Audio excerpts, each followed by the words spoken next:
Hey, what it do, man? It's your boy, Calimar White, a.k.a. Agent Ratliff with Occupational Cares, Diversity Affairs, ID number 33712. And I just jumped off the porch with my boy, Dirty Glove Bastard. I'm on my grind hustle, got the mind and the muscle, 50 carats in the crown just to shine on you suckers. All right, so we got my boy, Calimar White, jumping off the porch with us today. Yes, welcome, bro. Yes, sir. Appreciate you having me, man. Yeah. Calimar White, a.k.a. Agent Ratliff. Yes, sir. I was going to ask, am I getting Calimar White today? Am I getting the Agent Ratliff? Like a little bit of both? Oh, no, see, Calimar, he at the crib. This Agent Ratliff right here. This all Agent Ratliff. For sure, man. So first of all, how you feeling today, too, bro? I'm feeling good, man. We feeling blessed. We feeling amped and ready to go on this next tour. Kill 'em. Okay. Yeah. Yeah, and you just wrapped up a tour, like what, a couple weeks ago?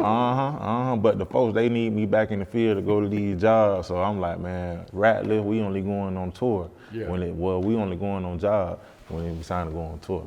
There you go, man. And how was the tour this time around, man? It looked like, I saw you post a lot of sold out dates, man. Oh yeah, it was love. Like, that was my first time like ever receiving, cause I always been performing with other people, but for me to be headlining my own show and I see people coming out to see me, oh yeah, that was all love. That turned me up. That got me amped for the next goddamn leg. For sure, man. Yeah, like, yeah. were you nervous before the tour started? Like, man, like you said, first time headline, man. Were you kind of nervous? Like, man, I hope people show up like this, or you kind of knew? Hell no, I wasn't nervous. I was born for this. Like, cause when I was opening up for all the people I opened up for, they used to have like sold out shows and sold out weekend. I used to always tell myself like, one day this is gonna be me. Like, we ain't doing the sold out weekend yet, but we selling out shows. But far as like being nervous that people gonna show up, hell nah, cause once we get to the cities, we putting in the groundwork. Like, we ain't depending on no internet, posting no flyer and all that stuff. Like, once we hit the city, we getting flyers made, we going to the hood, we going to the mall, we passing our flyers, we going in the barbershop. We gotta let these folks know that we in the city and that groundwork gonna pay off. Oh, absolutely. I feel like that's a brilliant idea right there. Yeah, that's good advice for anyone, man. We love the groundwork. That's like my favorite part of the tour, going out there and touching the people. Yeah. Like, I don't want people be looking at me like, oh, he too internet, he too good, all that stuff. Like, nah, we out here. Yeah, I saw the video you made in front of the White House. That yeah, shit yeah. was wild right there. Nah, I actually went up there. I didn't know you can't just walk into the White House. Yeah, I thought you could just walk in that motherfucker. They were like, nah, hell nah. So I was like, man, I gotta make it work. I gotta do something. I'm just standing in front of this motherfucker and just shit, address the complaints. Fuck it, that's what we gonna do. And some guy, he let me hold his, cause I thought I was gonna be the only one out there causing chaos. No, it's probably a line of people, right? But it be people out there like really protesting in front of that mother. I'm like, oh damn, like I feel right at home. Shit, I ain't the only one now who's gonna be loud and saying dumb shit. And this guy, he had a little microphone. He come out there every day. He had the microphone. Yeah, he had the microphone with the big speaker and shit. So I had paid him because I was like, man, all I got is just this little small ass miniature bullhorn. It's like some kid bullhorn. So I had paid him like use his mic type shit and his speaker. Yeah. And once he got that, if you see the video, you will hear him say, keep it family friendly. I'm like, boy, boy, you gave the wrong nigga the mic. Boy, I'm finna go off on this motherfucker. What was he out there protesting? Do you even know? Equality and that type of shit. Yeah. You feel me? I'm like, man, people ain't trying to hear that. Here you come on some completely different shit. Yeah, we finna address these complaints. So, man, let's take it back to the beginning, though, man. So, you're from the Berg, St. Petersburg, Florida. Yeah. St. Petersburg, Florida. Fourth largest city in Florida. You feel me? We got we got Angela Bassett. She from St. Petersburg. We got Will Packer. He from St. Petersburg. We got Rod Wave. He from St. Petersburg. And you got me. I named some greats. Like, come on said now. Fourth largest city, you the fourth biggest person from the fourth largest city. Yeah. I'm gonna start saying that like that. I'm the fourth biggest person from the fourth largest city. Yeah. Now, for people that never been to St. Pete, they probably only think about the beaches, you know what I'm saying, the tourists in there, but there's a completely different side of St. Pete. Like, especially the south side where you from. Yeah, I'm from Belta Heights on the south side, 16th Street, 7th Avenue. But it's all love. It's small because everybody know each other, but it's big. Like how I just said, we the fourth largest city in Florida. But St. Pete, like, People know about us, believe it or not. Yeah, now they starting to know about it, I feel like. A little Like more. they know about St. Pete. Like, cause every time I tell somebody I'm from Florida, they be like, "What part, Miami?" That'd be like the first thing they be saying. Then I tell them St. Pete. They're like, "Oh, okay." Yeah, because it can get treacherous down there too, man. Oh yeah, it get real treacherous. I don't participated in some treacherous activities and got my stupid ass locked up, being a follower and shit. I done been in jail 3 times, prison 1 time, fucking with St. Pete. But I love my city though. My city growing. They getting their ass up out of there. You go through my neighborhood, you see white people jogging now, walking their dog. You feel me? Early in the morning in the front yard doing yoga, all type of shit. Doing yoga outside? Yeah, in my neighborhood. They getting their ass the fuck around there. And that's why I'm trying to get rich and get my money so I can get in on it, start buying some land and property up out that motherfucker. Real shit, man.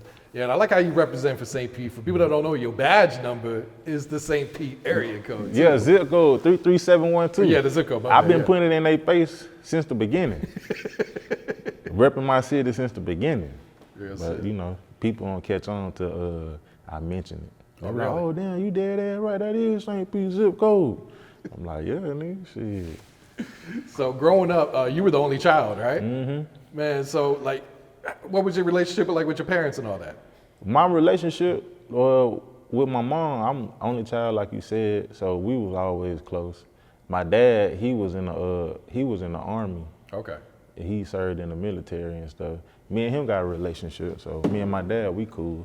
But growing up the only child, I believe that's why I'm like, I'm not afraid to try anything. You feel me? Like, I just do it. Cause I didn't grow up with like sisters and brothers to ask them like, "Man, what you think about this? What you think about this?" Like, I ain't never had that, you know, around me for sisters and brothers to talk me out of it. So it was like anything I came up with, You was just gonna do it. I'm gonna just do it. You feel me? Cause I was like, growing up the only child, you be like just stuck with your imagination. Like, I got a big ass imagination, and that's what I be doing. Or I'm doing what I'm doing now. Yeah. So like, what were your hobbies? Like, were you always like into comedy, being creative and stuff like that? Or were you playing sports or? Sport. My mama kept me in sport, basketball, track, football, and shit like that. But you know, and she always spoiled me too. Like, I always had. If you're that. the only child, I figure you got to be spoiled. Yeah, but right? that shit stopped when I had got to high school. She wanted me to have good grades and shit. I thought she was playing. I came home with a bad report card. Then like all that shit stopped. Like, she stopped buying me like the new shoes, the new clothes and shit. Then I just became like rebellious. Cause I was like, you know what, this will get your attention, bitch. You gonna start back buying me that new shit. And she gonna get wasn't them jail going for calls, it. right? And like the most she didn't buy is like the badder and badder I got. And I think that's how like being spoiled. I think that's how that shit played out. Huh. So if you have kids, are you gonna spoil your kids, or are you gonna be kind of? I mean, I'm gonna let them know what hard work is about. Like, I'm gonna let them know like ain't nothing finna just be handed to you or given to you. Like, you gonna have to work hard for this shit. You feel me? So yeah, cause my mom, like, she made sure I worked hard, even though like she stopped buying me stuff. Like, I did have to like learn and shit, get my motherfucking mind right. All right, I need to go get a job type shit, start fending for myself. Okay. Even as like a teen type shit. Yeah. So yeah. And when would you say you jumped off the porch? How old were you at the time? I'd say I jumped off the porch. Like, my first time going to jail. Nah, you were probably off the porch before then, I would imagine. Yeah, right? I was doing like bad shit. Like, I wasn't like selling drugs or smoking weed or anything like that. But I started smoking weed when I was 14 though, some shit like that. But jumping off the porch, doing bad shit, I had to say I was 17. Okay. 17, 18, that's when I wanted to learn how to sell crack. I'm like, I gotta do it. Everybody around me doing it. I'm like, I gotta do it. And you lived in Jacksonville for a little bit too, Yeah, right? I lived in Duval County from 6th grade to 10th grade. Oh, wow. And that was the time when I told you I was being rebellious. Yeah. And that was the time, like, after my 10th grade year, my mom was like, okay, you finna move back to St. Pete in a 2-parent household. Like, move back with my godparents type shit. Okay. And I'm talking about, nigga, my goddad, he had the ambulance truck on 24s. You feel me? Like, and then my godmama, she had like She had a Kia, but that bitch looked like a Benz. It was champagne. That bitch was sitting on some deuces. So my guy, that he was like, you know, you can drive this to school. You feel me? Start off to school. You can drive it to school. You just keep your grades up. He let me wear a big chain and everything. Oh, Lord. So I don't move back to St. Pete coming to school. I'm looking like a drug dealer. I'm pulling up on 24, nigga, music, bamming. Goddamn big chunk on, you feel me? Boy, after that first report card, I thought I was the shit too. Like after that first report card, grades went up how they thought, how it was supposed to be. I just went through like a humbling experience like that. Following that next week, pulling up on the bus. On the school bus. But everybody like, damn, where the truck at? You feel me? What happened? Lied to him, say it's in the shop. Yeah, you or feel some me? shit. I'm like, see, and then that's when jail came in. Like around that time when I moved back with my godparents, I'm like, yo, y'all trying to embarrass me. Like, y'all got me fucked up. Like, y'all told me I can drive all this shit. Y'all gonna look out for me. Nah, nigga ain't, grades ain't how y'all want it to be. I just got here. Then let me get settled in. They started taking that shit back, and I'm like, I'm in the streets for real now. Sure. Did you have to sit down for a long time, or was it just kind of in and out type shit? Nah, my first time, I did 6 months. Oh, shit. Then I got out on probation. Then I violated. I did another 6 months. And then, you know, he reinstated my probation cause on the strength that my mom came down, like, I'm gonna bring him back to Duval County with me. You ain't gotta worry about him no more. But at this time, my first child finna get ready to be born. So I moved back to Duval with my mama, Jacksonville with my mama, and things ain't work out there. Like I had snuck back to St. Pete type shit, cause I didn't wanna miss my baby birth type shit. So that was May 2008. So my mama found out, she was like, son, just, you know, she was mad because I ain't tell her. But she was like, just make sure you, but I told her the reason why. I'm like, I want to be here for my daughter and, you know, do the right thing. She was like, just make sure you do the right thing. Don't be hanging around the same niggas you was hanging with and woo all this shit. That was May 2008, right? 3 months later, August, I'm back in jail. Damn. Now I'm finna go up the road because the judge, he ain't trying to hear that shit. I don't even supposed to be in the county. Sure. So then he sent me up the road. I did 4 years in prison. Oh, shit. Yeah, from 2008 to 2012. I got out 2012, moved to Dallas, and I ain't looked back. What would you say was like the biggest takeaway by having to go sit down those 4 years?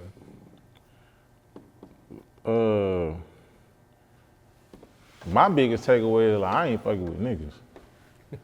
Yeah, like that was my whole mentality. Like I don't really fuck with niggas like that. Did you get caught up with like someone else? Yep. Okay. Cause I was doing it by myself. Then I put niggas on. As soon as I put niggas on, we get caught. Niggas tell all type of shit. I'm like, you know what? I ain't fuck with niggas no more. And that's how I got jammed up. God damn. So you go to Dallas, what do you do there? Just get a regular job, or what are you doing at the time? Nah, I went to Dallas pursuing a music career, cause nigga got out of prison with like over 400 songs. You know, everybody go to prison want to rap. Want to write some songs, huh? But I got out of prison like over 400 songs. So I remember I got out, my mom picked me up and she took me to the salon she worked at. And I remember going in and I rapped for her and her workers and shit. And they liked it, so I took it serious. I told myself I'm gonna rap for 5 years, cause I don't want to be like no old nigga still trying to rap. So I'm gonna give myself 5 years, and if I ain't where I want to be, then fuck it, I'm gonna try something new. And all my end goal in rap was to sign with T.I. Sign with T.I.? Grand Hustle, like nigga, that's my favorite. I always want to sign with him. So I'm rapping, I'm taking it serious. I got the Vivo channel. You feel me? Like this. What was your rapping name? Calimar White. Oh, really? Okay. Yeah, I got the Vivo channel because that was serious back then. The Vivo channel. Yeah. And I had the TuneCore shit set up, so I'm taking it serious, investing in my career, my craft, doing videos, and then the Migos came out. But I'm talking about when the Migos came out, they changed the whole paradigm of how music is. Everybody rapping in that cadence. You got even singers singing in that cadence and type of shit. So I was just so against that. I'm like, man, I ain't rapping like them niggas, man. Fuck that. I'm just keep rapping how I'm rapping my shit hard. Next thing you know, I just got like passed along. Oh, shit. Hell yeah. And I remember T.I. came to Onyx 2016. I would just release my mixtape. It was called Calimar White, Best Thing Since Tip. You feel me? Really? Hell yeah. I stole that nigga Urban cover legend and everything. I redid the nigga cover and everything. And he pulled up at Onyx and I gave him the CD. That was my first time ever meeting. I'm like, oh shit, this nigga chill. Like, then he looked at it and he chuckled to me and said, he was like, you sure you want me to listen to this? I was like, hell yeah, nigga listen to my shit. So he put it down in the middle seat. Because he was sitting in the back, he put it down in the middle. And then they got out and went in the club. So all I'm thinking is like, boy, when he get back in that car, then he gonna see that CD, he gonna tell his driver to put it in, he gonna listen to it on the way to the room, he gonna like that shit, and that nigga gonna call me. Boy, I'm talking about like, about 90 days went by, I ain't hear nothing from this nigga ass. I'm like, damn, I'm missed like, my shot. for real. So, and that was coming up on 2017, like 5 years in the rap game. So I'm like, man, the girl I was with at the time, you feel me, like, she was too supportive. And what I mean by that, like, she was like investing in me, buying everything I need, like studio equipment, studio time, all that shit, you feel me? But she'll spend the money on that instead of like taking care of the priorities, like the rent, lights, all type. Yeah, you feel me? So now we in the dark listening to my music. and one day I just looked at her, I'm like, you know what? I'm finna start talking about your ass. You got me fucked up. And I just wrote a whole bunch of like jokes. I guess they were jokes. Like, I just pictured myself on stage saying this shit, making people laugh. And I wrote some shit, and then I got into stand-up comedy. Just like that? First, I was a working nigga. I didn't want enough for me to have a job. I knew how to drive every forklift. But I'm telling niggas at the job, I'm like, cause I'm through with the rap. Like, that nigga T.I. ain't called me. Like I said, that was my end goal. Like, I don't rap this hard, invested into myself this far, like the sign with T.I. and that nigga ain't called me. So I'm like, I'm through shit, man. Find something else to do. Like cold turkey, you was done with it? Hell yeah. I'm shit, nigga. Ain't nothing. Like I say, I grew up the only child, so I ain't afraid to try shit. But I always knew I was a funny nigga. Growing up, I was funny. I was like class clown type shit, you feel me? So I'm telling niggas at the job, I'm like, man, I'm gonna try this comedy shit. You feel me? They're like, yeah, you should try, cause I kept niggas at the job, bro. And they're like, yeah, you should do that shit. So I ain't never been to a comedy show. Really? Hell yeah, I seen it on TV like Comic View, Def Jam, but going to a comedy show, like I ain't never been to a comedy show before I started doing comedy. So I'm calling around the comedy clubs and shit to see who allow you to be yourself, cause some comedy clubs, they don't want you to say the N-word, they don't want you talking about like sexual shit, cursing. So the Arlington Improv, they was the only comedy club at open mic that like let you do your thing type shit, and they give you 4 minutes. So I go up there just to see it, just to like see what it's like. So I go up there and I see like how many people ain't getting no laughs. I'm like, boy, I know I can make somebody in this bitch laugh, but they got me fucked up in this bitch. So I go back the next week, I don't go up. Just like to make sure, like, man, maybe last week, like, you feel, but it's the same shit, dude. I'm like, bro, they lame up here. So the third week, I go up to October 17, 2017. Boy, I go up there, I get laughs, but the shit I wrote, I'm talking about the shit that came out of my head that I wrote down, and I got laughs from that. It was like a drug. I just kept going. Oh, shit. I'm sure that motivated you too, man. Yeah. And then like I started stand-up October 17, 2017, and then 2018, that's when I started doing like the online shit, skits and shit. Okay. And then 2019, I came with the song, the Never Do Shit at Work song. Okay, I remember that shit. Yeah. And how long did it take for you to start getting booked, like getting paid to do stand-up? Was it a long time to where? Hell no, I remember my first time I got paid, a nigga named Rashawn Jones, out there in Dallas, Arlington. He had booked me at some show, and I wasn't even expecting to get paid. But after the show, he came up to me, gave me a $5, and it was some money, like in my hand. And I didn't want to look at it right then, but when I had like got some time to myself, I looked at it. It was like a 20 and a 10. I'm like, damn, 30, like, damn, like, I was happy as fuck. I'm like, damn, like, nigga don't pay me for this shit. You feel me? I was shit, them little $30, but I was happy. Yeah. I was like, yeah, nigga, cause I seen, like, this can be bigger. So let me ask you, what makes someone a great stand-up comedian versus a subpar or not a good stand-up comedian? Because there's a lot of people that are funny, but they can't do stand-up. A great stand-up comedian is just you getting laughs. You know, you funny. It's a skill set.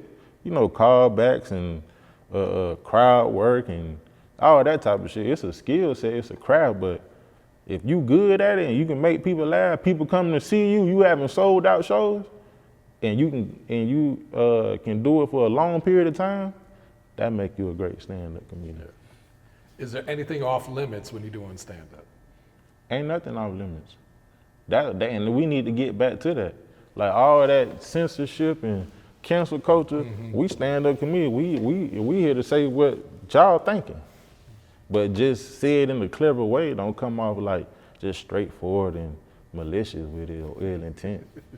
Yeah, because I know me growing up, like that was the funniest shit, was like that shock comedy, like where people would say the most outlandish shit, but that should be funny. Back when faggot was cool. Now it's like they want to cancel you for saying some shit like that. Nah, right? Trump in office, we bringing that shit back. I don't give a fuck what a bitch talking about. Oh, hey, look, we bringing it back. Yeah. Now, have you ever bombed during the show? Hell yeah, I bombed. Yeah, it wasn't like, I think I bombed like one time. And it was at Uptown in Atlanta. J.J. Wilson was headlining. And you know, like, after I bombed, the host, he came up there, told my ass up. Gotta keep the shit going, right? That nigga Daryl down, but he came up there and told my ass up after I bombed. But it was on me though, cause I went up there like just like I'm fresh out the street, t-shirts, and I ain't look like I put any effort into it. Cause J.J. Wilson, he got like a little classy crowd type shit. You feel me? So they coming in really sporty and dressed, and I come up here looking like this and all lackadaisical and shit, you feel me? So that's why I bombed. But ain't no excuse though, I should have been funny. Now when you're bombing, are you aware that it's happening in like real time? Like Yeah. if you look at the crowd and be like, oh shit, I'm fucking up right now. I mean, some people be saying like, some people, I don't think that, cause bombing is like when you get silence. Like ain't nobody laughing at your shit. But some people, they like to say like, nah, when they silent, that mean they listening. Like, nah, bitch. Man, like, you should get a nigga, chuckle at least, your right? ass bombing. That's why I tell people, I'd rather get booed than silent. Cause at least when y'all booing me, at least y'all letting me know I'm doing bad. But that straight silence, hey, that straight silence a motherfucker, bro. And what's your reaction when you realize, oh shit, man, like I'm not getting people to laugh? Do you kind of switch up the material during the set, or do you just wrap that shit up and try to get the fuck out of there, or? Sometimes I just wrap that shit up. I be in that bit, fuck y'all, and I just get off. I feel like that's always that's the way to go, is just start cussing someone out in the fuck audience y'all. and just walk. And I get up out that bit. But like I say, that only happened to me one time. Okay. I don't really bomb. Yeah. Yeah, I got jokes.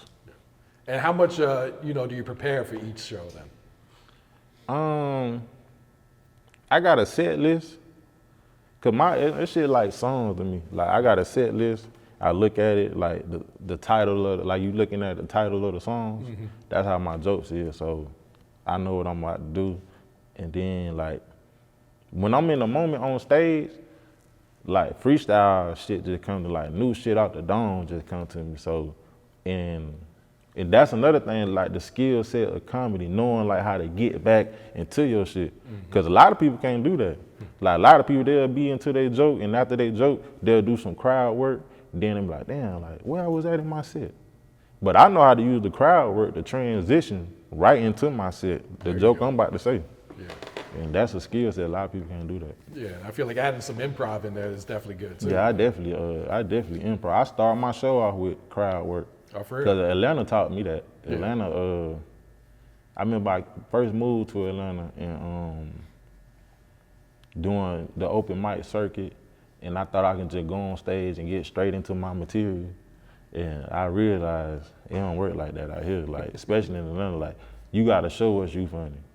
Like do some crowd work, nigga. Like let us see you funny, then we'll respect you and listen to your material. But don't just come up here thinking you finna get into your material. Nigga. Like, nah, it don't work like that. So every time I do my show where I'm on the road, I always start out with some crowd work, you know, warm them up, you know, get them loose. Now, I've asked a couple other comedians this before. I was like, what's the toughest cities to perform in? And they say Atlanta and Detroit's usually at the top. What about for you? Like, what's some of the toughest crowds that you've encountered? I would say Atlanta. Well, I heard Atlanta in New York. I ain't never performed in. Well, I performed in Buffalo, New York. I tore their ass up. But I would say Atlanta. See, I like the vibes. When I work out my jokes, I like to go in the rooms where like the TV's on, people at the bar talking, niggas trying to holler at hoes, like all type of shit going on. I like them type of environment. Like for instance, like Trap City Cafe on a Wednesday night. Go in there, them the type of vibes. I like to work my material out in them, because if I can make these people laugh, then I know I can make a crowd who came for comedy. I know I can make them laugh. So I like the tough environments. Yeah. And I'm sure you've met T.I. again since that first encounter, man. Oh, yeah, Do you ever bring that shit up to him? Man, hell yeah, I brought that. Boy, I'm talking about, this how I knew the nigga was busy and he was important. Man, I'm talking about, I brought it up to him and I broke it down, like every detail that I can think of.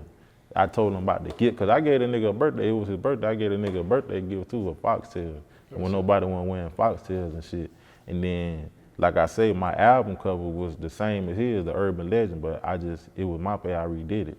So when I'm telling him about that and all that stuff, that nigga say, nah, I don't remember none of that. I said, damn, but this nigga here is living life. Cause that was just, bro, that was like a monumental, pivotal moment in my life, and this nigga ain't remember. Don't remember nothing. None of it, bro. But how things come full circle, like I said, I wanted my end goal in rap was to sign with T.I., but now that I'm doing comedy, like I always like see T.I. I got his number and everything. I talked to him when I was in jail. He offered to put the money up to get me out of bond. Then when I got out, he FaceTimed me, told me he got a movie role for me in this movie, pull up to the set. Now me and that nigga, we ain't tight, but he know who I am. And I got his number and shit. It's like a full circle moment for Hell yeah, hell yeah, hell yeah. That's crazy. All right, so you mentioned 2018, you start doing the online comedy. Yep. Like what were you doing, voiceovers and skits and all that? Yeah, I was doing the voiceovers, and how I got into the voiceover, because I was Team Android before I even started doing online. But the girl I was with at the time, she had bought me an iPhone 6. And I seen they had the little iMovie app on there, so I'm just playing with it. And then I seen an option that said voiceover. So I'm like, oh shit, this how these niggas been doing this voiceover shit, like these type of apps. So then I started like doing a voiceover like I was God or some shit, like I'd be saying my grace, and then God come with the voiceover and be saying all type of shit. And that shit was kind of like, it was going somewhere and people was just appreciating the effort. Like, damn, that nigga doing the online shit now. And then I was doing that, then the following year, 2019, that's when the Never Do Shit at Work shit came about. And that was my first time ever going viral. Oh shit. Who all was picking up on those skits at the time? Was that like everywhere? Just like my Facebook friends. Okay. Cause I was more active on Facebook than like Instagram and all that stuff. So I was just doing it for Facebook. And then I started, you know, fucking with my Instagram, doing skits, posting my skits on there and shit like that. Yeah. But that Never Do Shit at Work, that was my first time ever going viral. Yeah, that was my first time ever going viral. And did that help you get booked with the stand-up then too? Hell Having nah. the online presence? Hell nah, because when I went viral, the Never Do Shit at Work, I ain't know shit about watermarks. So my name wasn't on the video. Oh, so no one even knew who was doing these videos? Nobody knew like who the hell this is, who this was. I'm talking about Snoop Dogg shared it. That bitch made it to the Breakfast Club, World Star. Like everybody shared it, you feel me? Everybody was doing the challenges. And I was like, bro, I would have had like 1 million followers by now if I would have had my watermark on that shit. But I ain't know shit about watermarks. But after that, every video had my name on it. Yeah, unfortunately, that's the day and age we live in. It's like, you got to watermark this shit. Yeah. Because everyone's going to take it and run off with it without giving credit. And that's exactly what they did. That's exactly what they did. Yep. So then a few years later, we come up with OCDA. Man. Oh, yeah. So That came about, OCDA came about, cause like I said, the Never Do Shit at Work came out in 2019. And I thought that was it, like, man, yeah, this gonna change my life type shit. Then I moved to Atlanta 2022. But when I moved to Atlanta, I moved out here promoting like on that Never Do Shit at Work shit. Like 3 years later, I'm still on it. I'm out here wearing like, that's when I was wearing like different color work vests with the shoes that match with the hat and shit, cause I'm like, ain't nobody doing this. Like I said, that only child shit, just out here willing to try shit, you feel me? I'm like, ain't nobody doing this. And then I had in my mind like, cause I was performing stand up in it. So I had in my mind like, I know I'm gonna be funny, but if nobody don't remember my name, they'll always be like, man, you know, the nigga who had the work vest on. So that was my thinking. But that shit ain't happening like how I thought it was gonna happen. And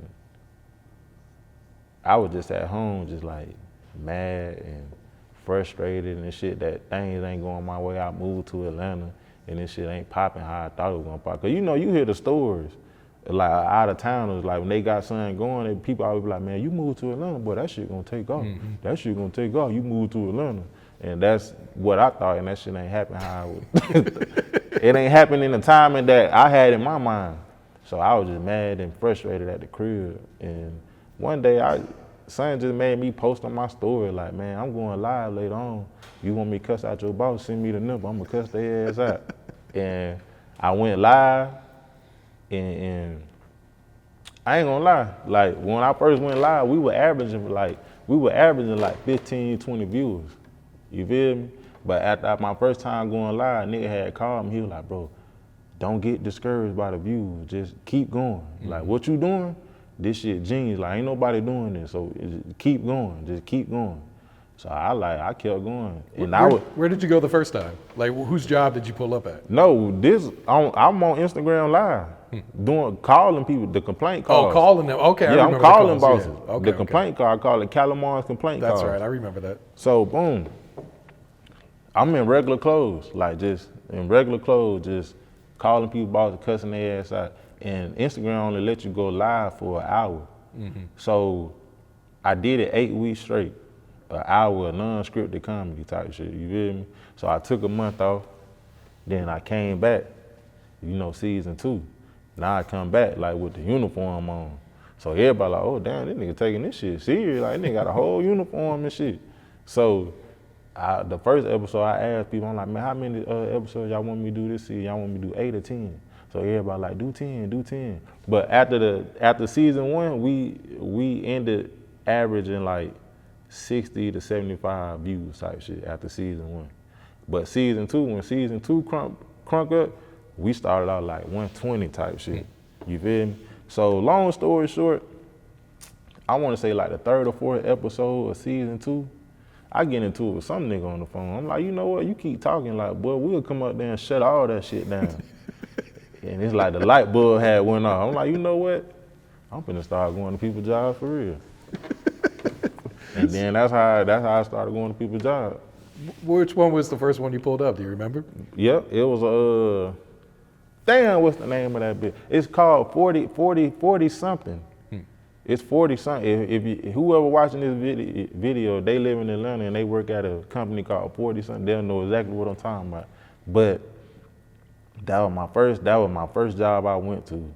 And I was scared as fuck because they was taking me serious. And I was like, damn. Cause when they took me serious, You expected them just to toss you out right away? Yeah, so when they took me serious, I'm looking at my cameraman like, damn, I think we should go.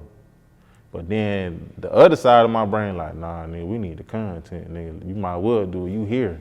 So we go in the back, they call us in the conference room. My cameraman, this nigga acting all scary and shit. He got the camera way down here and all this shit. He recorded it, but it just wasn't like how my videos look now. And it was after that video. No, it wasn't after that video. It was after the video we went back to the temp service in the white van. I fired that nigga after that video. But yeah, that was my first job. I was scared as hell. I'm like, damn, they take me serious. Yeah, I feel like the funniest ones are when they actually let you sit down with them. It's like, God damn. But now I walk in there with the ultimate confidence because I'm like, this a real company for real, like, and these real complaints. That's why I'm like, man, we ain't playing.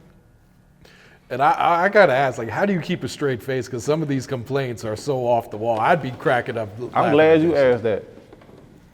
So when I was talking about the skits, like I respect people who do the skits. Like Drewski, he like the top nigga who do the skits. Ain't nobody touching him, Drewski, when it comes to. Oh, and my boy Money Bad Mafia, that nigga cold with the skits. But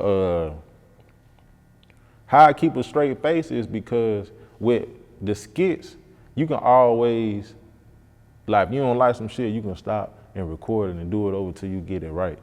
But remember I said, like, stand up, you only get one take on the stage. So I took an element of stand up and put it in my videos.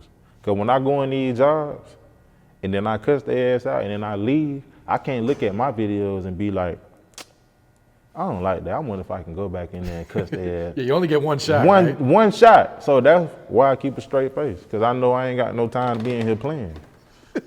Now, as soon as the camera cuts off, do you crack yourself up like, God damn, I can't believe this shit? Or to be honest, like, I don't watch my videos till it's time for me to edit them. Like, I got so many videos in my phone of jobs I done went to that I haven't got around to edit.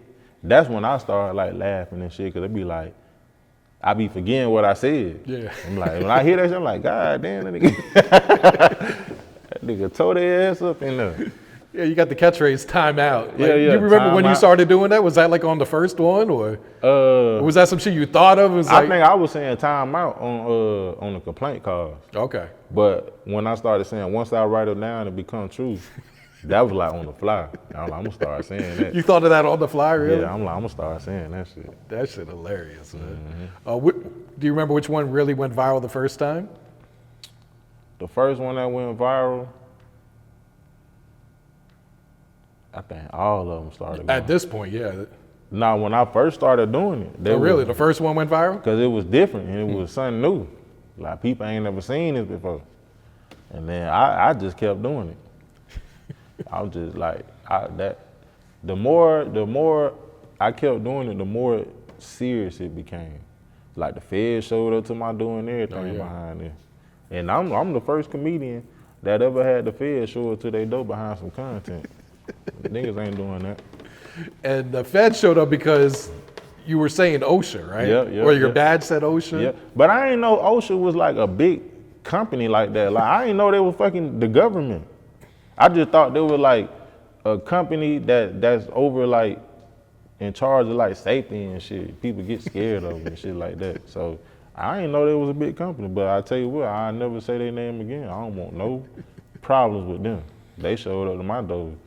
Hey, they weren't playing. So they showed up to your house. Like, is it like early morning they show up? Like, Yeah, it was early morning. They showed up about 30 deep. God damn. Rifles drawn, drones and shit flying around. What the Like, it was fuck? like a movie scene out there. And when they pulled me, I'm like, y'all do know I'm just a fucking comedian, right? I ain't no fucking drug lord, bitch. What's wrong with y'all? Y'all think I'm a serial killer in this bitch or something? What's your reaction when you first see them? Like, were you looking at the Ring camera or did you look out They the window? covered it up. I called my mama. Oh, shit. Yeah, I was scared as hell. Mom, what'd I do? Then she, her friend, that nigga talking about, just let him in. I'm like, see, you don't even need to be fucking with that nigga. Just let them in. Just let him in. How long did it take for you to open the It door? took about then? 10, 12 minutes for me 10, to 12 open the door. minutes. Had to get yourself right, Yeah, right? I finally let them in. They came in there and took my ass to jail. And now, remember I told you I done been to jail 3 times, prison and all that shit? The reason why, because it's like, I ain't had shit to lose, but this time I went to jail, I really felt it, because I'm like, damn, I got a lot of shit to lose, man. Like, I'm on the phone, like, crying and shit. You don't supposed to be crying in jail, but I ain't give a fuck. Like, nigga, I'm on the phone crying. Like, Mom, I'm telling you, Mom. Just like, my daughter and shit, I was thinking about a whole bunch of shit. Like I said, you don't supposed to cry in jail, but I was on the phone crying, like, Mom, like, I'm telling you, like, when I get out, I'm cussing everybody out. Like, them jobs gonna feel my rap. Like, You got to go even harder on this shit, man. And they didn't even give you a bond at first, right? nope. They held me in that bill 30 days. Then I got a bond. Did they end up dropping the charges, or are you still fighting this, or what's going on I with think this? they dropped it because they don't fuck with me no more. But I don't think so. I gotta ask my lawyer, man. My lawyer, he ain't gave me no update about that shit, but.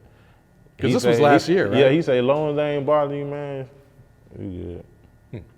And so what were they actually telling you though, like when you got arrested? Were they just saying like you were impersonating or? Yeah, impersonating a federal officer. They came and took all my electronic devices. Like your phone and your laptops? Phone, laptop. I still ain't got it back yet. Oh shit. And, so you probably lost some content then. Yeah, and but the iCloud and shit got some of my shit back. And they took like any paraphernalia that got OSHA on. Oh really? So they took like my business cards, my name tag. What did it say on the had business business card? card with OSHA on it. Like these niggas stole their company and all type of shit. Cause I saw one skit where you had you handed someone a business card. It was for a party bus. Oh yeah. I was like, this is my subsidiary company. That's my second side hustle. And He's like, sir, this is for a party. Somebody gave me that in the airport. They was, so you just passed it on? Yeah, to they was promoting their goddamn business. I was like, oh shit, let me give them this one. Hell yeah, and that came off the top. He was like, I gotta hand him something, right? Yeah, that shit does. Hey, I don't did so much shit, man. And I think them feds showed up after that video. I pushed that white man. Cause soon after that video, the feds came. Oh shit. You think they saw that video and was like, all right, enough is enough? Yeah. Or do you think he called and? Nope. I think they saw that video and were like, okay, yeah, enough. He's is taking enough. it a little too Cause serious. when they pulled me outside, when the feds showed up, and they pulled me outside. They asked me, they were like, do you have a niece or anything that was just here? I'm like, I got a daughter. She was just here for the summer. Cause my daughter was there for the summer. They came in August. So they were like, yeah, we saw y'all, man. We saw y'all. We had on the, he said, you look right at us, but you didn't know us. We had on the work uniform. They was out there posing this goddamn like electrician, AT&T and shit. And I used to see them ass too, but I was just thinking like, okay, neighbors and shit, they might need their Wi-Fi or some shit on them. I swear I used to see that, but I ain't think none of it. That's when I told them, I'm like, boy, y'all good, boy. I mean, they the feds, right? Boy, I said, boy, y'all good. He said, yeah, that's how we know when to come, what time you will be here, and we were watching. I'm like, boy, y'all good, boy. So when you get the bond, do you feel like, all right, I need to kill this, or how long after did you go right back to it? See, remember I told when I got out, Tip invited me, he gave me a movie role. Like all the people, it's called the Partments too, so all the big time comedians, like the who's who, they in this movie, they on set. Everybody told me to stop doing that shit. It's like, bro, you need to stop doing it. Just find you something else to do, just stop doing it. But my nigga K-Dub, he was the only one who told me keep going. For real? Yeah. And K-Dub, that's like my OG, he's one of the comedians who got my ear. But K-Dub was the first person that put money in my pocket when I moved to Atlanta. I had did some shit at Zuri's or Zari's or some shit like that. And he gave me $100 for doing that shit, but the advice he gave me was way more valuable than $100 because he had told me, this when I first moved to Atlanta, so he seen that I was like trying to hit every open mic, every comic scene and all that shit. So he seen that, he was like, man, you need to slow down. Cause that's where niggas get it wrong at. They move out here thinking it's finna happen overnight, it's finna happen fast, and they crash out. He like, you need to, he said you need to get yourself together as a man first. You need to get out here, get a job, find you somewhere to stay, get you some transportation, get your livelihood together first, and then you chase that shit out here.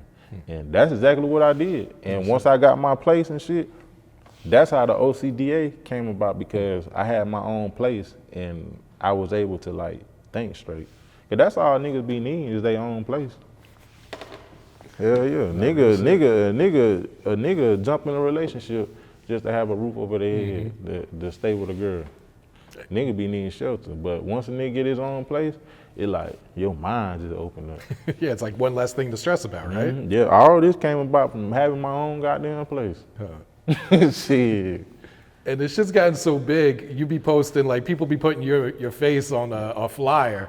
Oh yeah, telling their employees not to let you in on the the door. bulletin board. I'm like, boy, like that kind of make me feel good though. Like, y'all, I'm a force to be reckoned with. Y'all scared of me. Y'all supposed to be scared because y'all don't want me coming there exposing what's going on.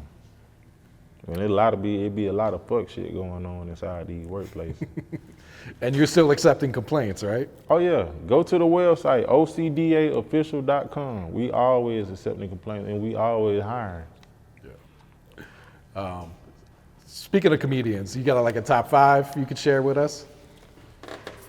My top 5 comedians, see, I got like an unorthodox top 5 comedians. Because the people that used to be on my top 5, now that I'm going deeper into comedy, it's like,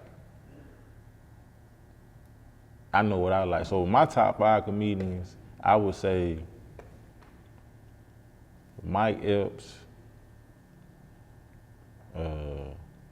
K-Dub,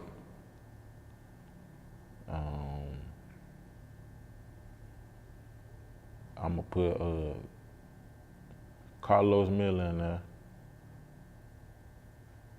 Lil Duval, and Dav Green. And when I mention them, like if I was on the show with them, cause if it ain't them, I feel like I'm better than all the other comedians. I don't care who you name. You can name the greats, the top of the top. I feel like I'm better. Like, well, I ain't gonna say better. I feel like I can stand in the paint with them. But them 5 I just named, I feel like if I was on the show with them, I have pressure on me.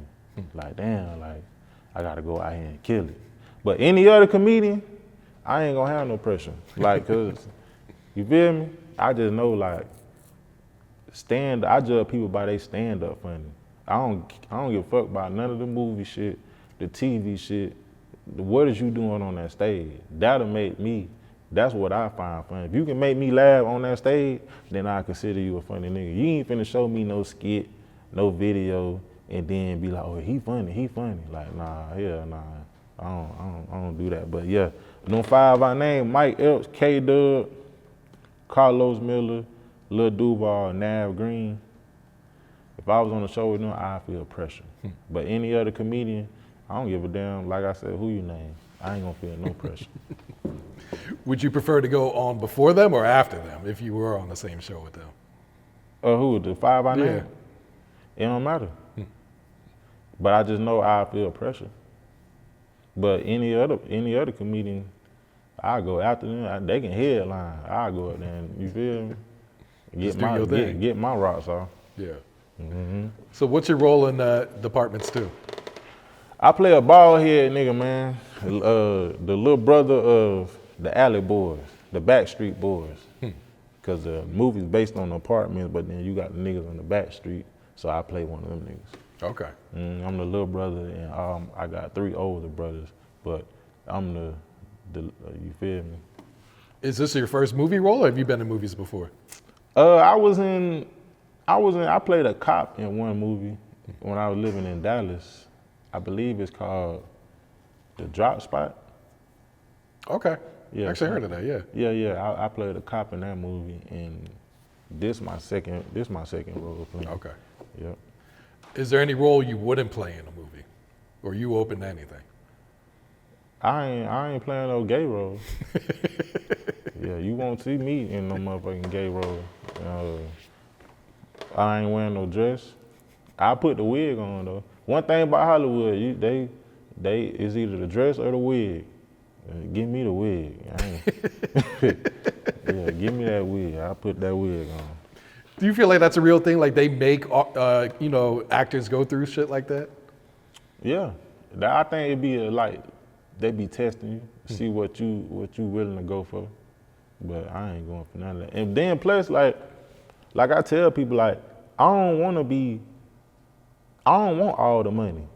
That be for the motherfucker who want all the money. Like I don't want all the money, and I don't need all the money.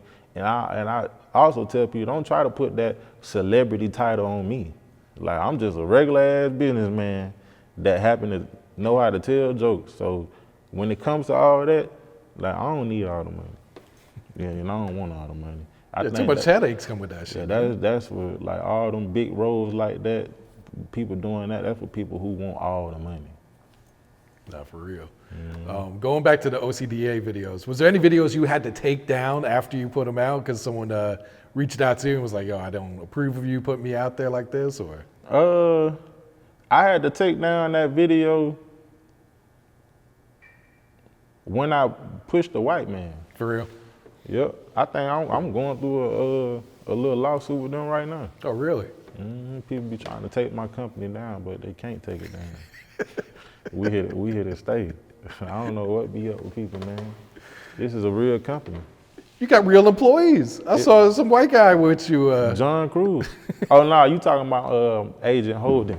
The other agent. Agent Holden. That was the white. He was the white guy with me. When I pushed the white man. Oh, for real? Okay, yeah. Yeah, I'm thinking I can bring a white guy with me. Like, things got heated, crunk when I brought this motherfucker with me. So the company's expanded though. You looking for more agents? Yeah, we always hiring. And this is our hiring process. We don't have the normal hiring process like an application and shit like that. All we ask is for people to go out, find a job. It can be any job.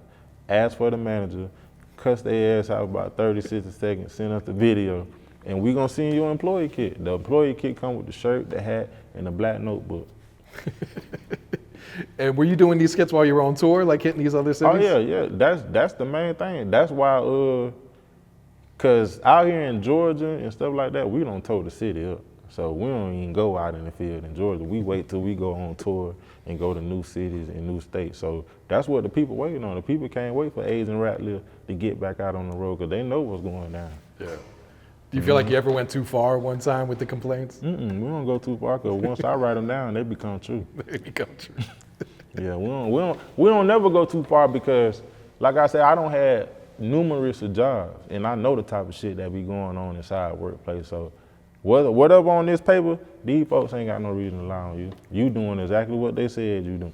Yeah, and I like how you don't back down. You went onto that one sales floor, that call center. They was all mad at you. Oh yeah, she talking about, what I told her, I was like, I'll go back there. She was like, and you won't. And then I been cut to me. He was like, where's the manager office? That's why I like editing my video, because I know how I want my shit to look. You feel me? Hell yeah. Did you ever feel threatened, like, oh shit, this shit may go down right here and there? I pulled up to a U-Haul place, U-Haul warehouse, whole bunch of old niggas, they called this here trying to jump me and shit. But they was only rowdy because I was in the car. Then they seen I got out the car and like, oh damn, this nigga on that shit. They kind of like, yeah, nigga, y'all on camera too? And you were a pretty tall guy too, so I'm sure they probably a little intimidated at times too. Yeah, and that's another thing. Like, when I walk into these places, I don't just be like no little small guy. Like, they feel the presence. Like, I'm 6'3", you feel me? Look 6'4" on camera, but they feel the presence when I walk in that thing. Yeah. And you just put out the movie. How long was this in the works? Oh yeah, the movie. The movie is on YouTube. We been shot that movie. Oh, for real? You can tell because I got on the khaki pants. Yeah, I couldn't tell if it was just like different skits y'all put together. Oh no, that was the uniform when I first started going in the field. Like, I had the khaki, the shirt with the khaki pants with the forces. So like that, yeah, that was the beginning Rattler. But we shot that movie in Dallas, Texas. Those were real companies. Just like how I do it, it's just basically like a day in the life of Agent Rattler. We went to like 7, 8 jobs, and we just put it all in like movie format. It got confessionals and, you know, all type of shit. It's a real movie. Yeah. And I like it hard too. And I like how you built up your YouTube channel, because you know a lot of comedians get stuck on one platform.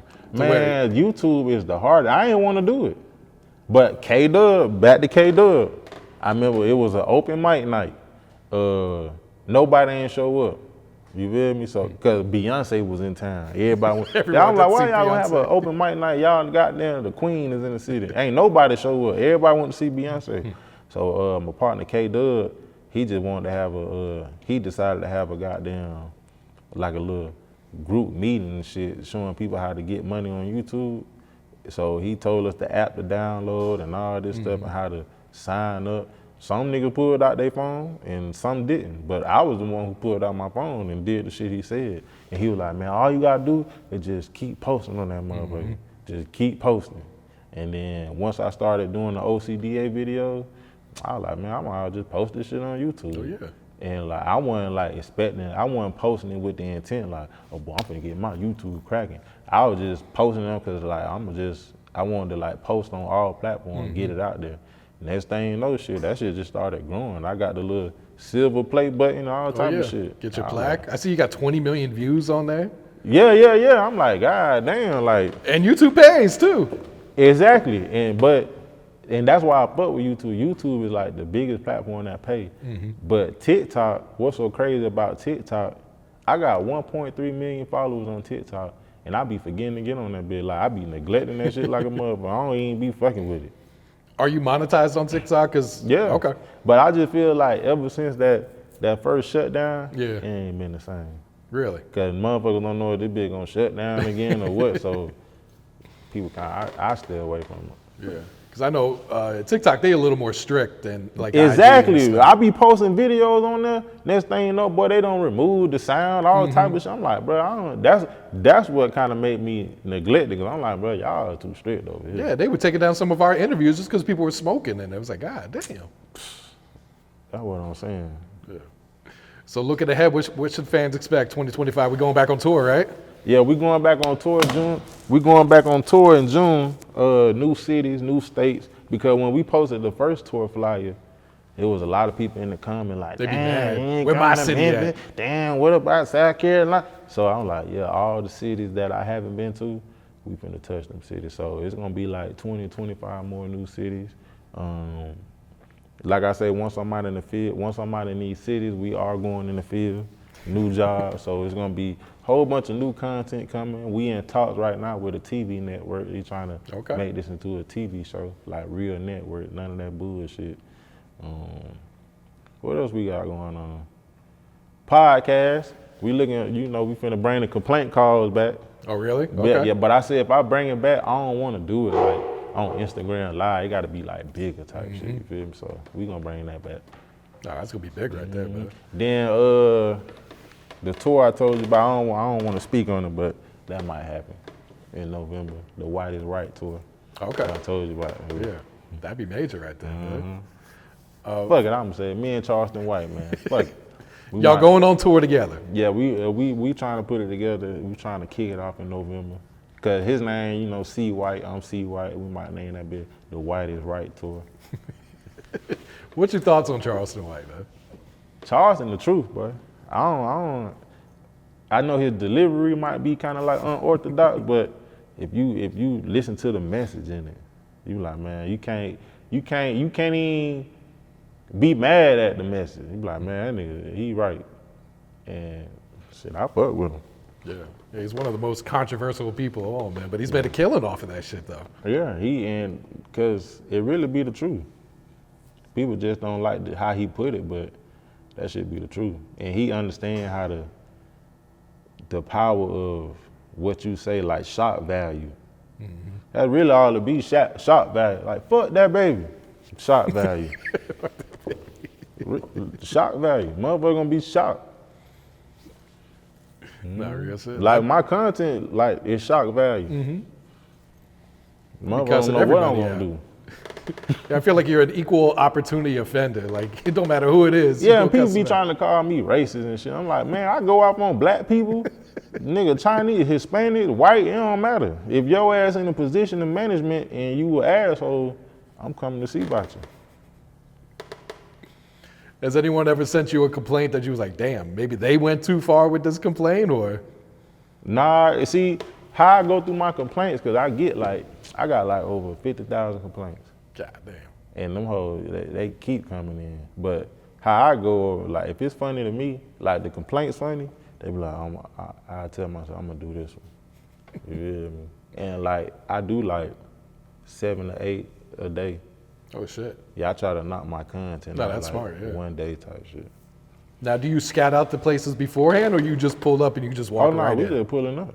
Like, cause it's like if I scout it, I ain't gonna want to do it. I'm gonna be scared and overthink the shit kind of. Yeah, so we just pulling up, walking right in. Yeah, getting straight to it.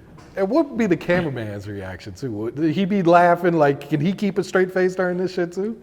Yeah, cause I know a lot of people be like, cause I be seeing in the comment, they be like, I can't be the cameraman, I'll be laughing, ooh, ooh.